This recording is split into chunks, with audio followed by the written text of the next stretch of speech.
안녕하십니까. 안녕하십니까. 오랜만에 또 방송을 키게 되었습니다. 한국성평연대 이명준입니다. 한국성평연대 박성욱입니다. 다음 주 목요일 날에 인호군이 토론을 하기로 한 친구가 있잖아요. 어떤 걸로 토론하시는지 혹시 아시나요? 정의당의 신예라고 할 수 있는 권혁진 군과 인호랑 맞짱 토론을 한다고 들었습니다. 맞짱도 급이 맞아야 맞짱이잖아요. 중요한 거는 그게 아니라 저희가 이 친구가 인호군이랑 대담을 나눈다고 하는데 이 친구가 그래도 정의당에서 일주일 정도의 시간 동안 고심한 친구거든요. 고심 끝에 내보낸 친구가 이 친구란 말이에요. 나름 스타성이 있고 그래도 말도 좀 할 줄 알고 생각이 좀 박혀있고 제대로 된 세계관을 가지고 있고 이런 친구를 내보내지 않았을까. 일주일 동안 고심을 했으면은 그런 친구라고 생각을 해서 얼마나 대단한 친구인지 저번에 최인호 TV를 보니까 타이틀은 굉장히 많았습니다. 뭐 어디 위원장, 어디 뭐 소속돼 있는 단체들도 많고 그리고 심지어 지금은 정의당이라는 당에서 활동을 하고 있잖아요. 완전 거대 정당까지는 아니지만 그래도 표도 많이 받고 그리고 국회의원도 있고 권력이 없다 뭐 그 정도는 아니잖아요. 시민단체는 아니고 국회의원도 있고 대한민국에서 의회 활동을 할 수 있는 이게 실제로 대한민국에 창당 준비하는 데는 되게 많아요. 근데 정의당에서 활동도 하고 있고 그런 친구가 이제 어떤가 저희가 한번 알아봤습니다. 영상을 키지 않을 수가 없었습니다. EBS 프로그램에 나가는데 그 프로그램 주제가 디지털 성범죄 당신은 가해자인가 피해자인가 이런 주제를 가지고 EBS 방송 프로그램에 나갔습니다. 벌써 주제에서부터 어떤 느낌의 프로그램인지가 대충 좀 그려지지 않나요? 제목만 봐도 성 갈등을 조장하고 기존의 성 질서를 어지럽히는 그런 제목입니다. 디지털 성범죄 많습니다. 이게 예전에는 디지털 성범죄가 없고 그냥 성범죄의 형태로 있었다면 근데 지금의 현대 문명이 발전함에 따라서 그 성범죄의 형태도 다양해지고 있는 그런 실정이에요. 그래서 이런 성범죄를 더 우리가 미연에 방지할 수 있고 그러기 위해서는 더 좋은 첨단 기술들이 개발이 되고 더 좋은 의식을 가지고 교육을 받고 그래야겠죠. 그런데 여기 프로그램에 보면은 당신은 가해자입니까 피해자입니까 여기에서부터 가해자와 피해자를 정체화하는 그런 의도가 있다라고 저는 그렇게 보여져요. 근데 보나마나 안 봐도 뻔합니다. 100% 남자가 가해자고 여자가 피해자라는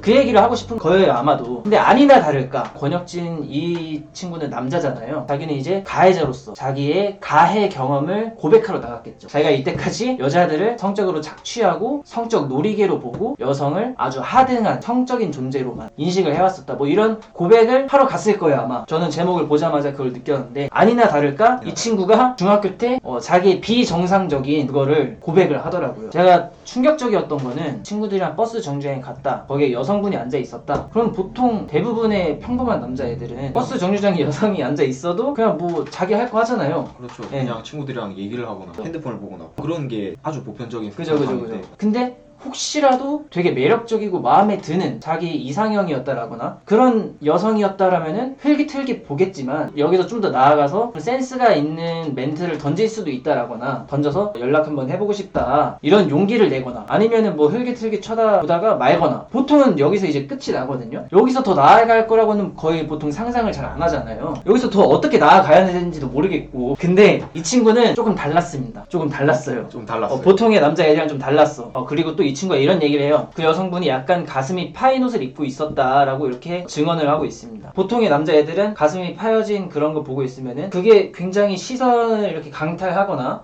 호기심이 갈 수 있어요. 눈이 갈 수 있어요. 근데 그렇다 하더라도 그걸 사진을 찍을 생각을 하진 않죠. 보통 그런 상상은 잘 안 하죠. 있으면은 쳐다보면 안 되는데 자꾸만 눈이 간다라거나 어쩔 수 없다고 하지만은 근데 그거를 사진을 찍어볼까라는 생각은 거의 또라이가 아닌 이상은 잘 안 하죠. 근데 이 친구는 조금 달랐습니다. 여기에서도 좀 달랐어요. 이 친구는 어떻게 했냐면은 사진을 찍고 그래서 이거를 친구들이랑 단톡방에서 돌려서 이제 뭐 가슴 크기가 어떻고 뭐 이런 얘기를 했다. 자기가 이제 고백을 했습니다. 그리고 이거보다 또 더 충격적인 게 있습니다. 더 충격적인 게 있어요? 네, 저는 뭐 사실 이것만으로도 이미 많이 충격적인데 제 경험을 말씀드린다고 얘기를 하고 있습니다. 제 경험을 잠깐 말씀드리면 여선생님의 치마 속을 촬영한 사진을 돌려본다라거나 잘못된 거잖아요. 비정상적인 행위잖아요. 이거는 비정상적인. 남자애들이 중학생 때쯤이 되면은 성적인 거에 호기심이 굉장히 막 올라가고 되게 막 끌어오르고 막 그럴 수 있다라는 거는 저희도 다 이해합니다. 호르몬이 엄청나게 분비가 되는 그런 시기예요. 이게 이 친구가 직접 촬영을 한 건지 아니면 자기 친구가 촬영한 거를 이렇게 돌려본 건지 모르겠는데 아무튼 돌려봤다라고 합니다. 여선생님의 치마 속을 촬영한 사진을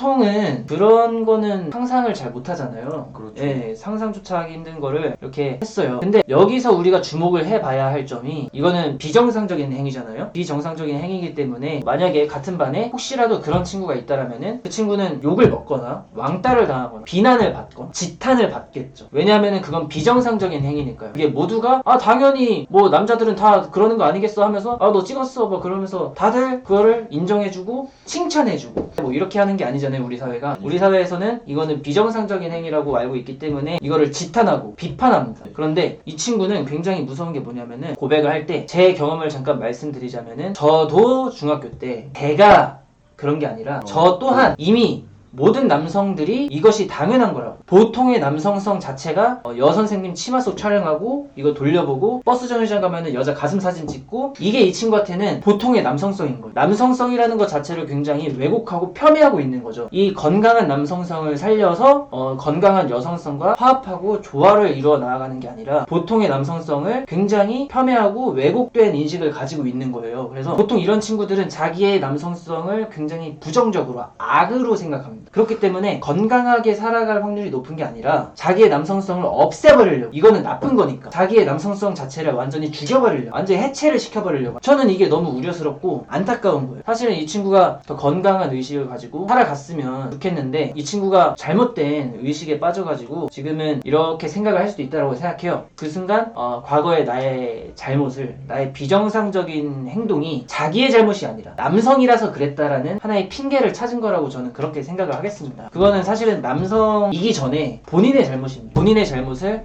남성이라는 성별에 전가시킴으로써 도덕적 우월감을 지니고 가고 싶은 책임 전가의 욕구로서 지금 이런 발언을 했다라고 저는 그렇게 이해를 하도록 하겠습니다. 더 창창할 날이 많잖아요. 앞으로 더 잘 될 거라고 저는 믿고 있기 때문에 저는 매우 안타깝기도 하고 우려스러운 거예요. 다음에 혹시나 만나는 일이 생긴다면 저는 이 성 이슈에 대해서도 같이 한번 얘기를 해봤으면 좋겠어요. 저희가 이 늪에서 구출을 해줘야 됩니다. 건져줘야 돼요. 예, 이렇게 하다가는 앞으로의 인생에 있어서 잘못된 의식을 가지고 남성성 자체를 굉장히 악으로 보고 완전히 없애버리려고 하는 그런 시도가 있을 수 있기 때문에 이거는 스스로에게도 굉장히 불행한 거거든요. 사실 건강한 남성성을 살려주고 건강한 여성성과 조화를 이루고 화합을 해가는 게 그게 진짜 성평하다라고 저는 이렇게 얘기를 해주고 싶어요. 이렇게 생각하는 거는 오히려 성왜곡이고 성부정이고 성해체라고 저는 그렇게 말씀을 드리고 싶습니다. 그리고 사실은 이런 의식은 결과론적으로 성갈등밖에 부추기지 못한다. 비정상을 정상으로 만들어버리는, 비정상을 비정상이라고 말할 수 없는 그런 사회로 이끌어가기 때문에 우리가 관심을 줍시다. 이 그렇죠. 친구한테 관심과 사랑을 줬으면 좋겠습니다. 이제 이 친구의 목적지가 성갈등, 성해체, 성파괴가 아니라 그렇죠. 이제 성조화, 네. 성평화로 갈 수 그렇죠. 있도록 성화합으로 나아갈 수 있도록 방향을 틀어줘야 예, 됩니다. 진정한 진보는 성화합이 아니겠습니까? 맞습니다. 성파괴는